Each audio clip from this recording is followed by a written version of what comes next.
ay rated SPG. Striktong patnubay at gabay ng magulang ang kailangan. Maaaring may masiselang tema, lengguwahe, karahasan, sexual, horror o droga na hindi angkop.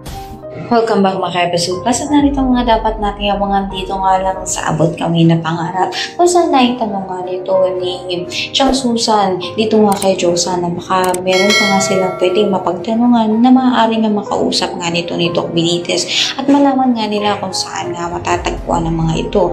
Kaya naman nang marinig ito ni Doc Lyndon ay agad nga niyang naisip ito nga si Zoe. Kaya naman pupuntahan niya nga ito upang tanungin nga niya kung may nalalaman nga ba ito.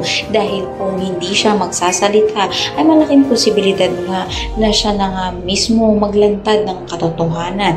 Kaya mapipilitan nga kaya ito nga si Zoe na magsalita. Tagumpay naman nga ito nga si Lynette dahil ngayon nga ay nakatakas na nga at naisahan na nga ito nga si Doc Benitez.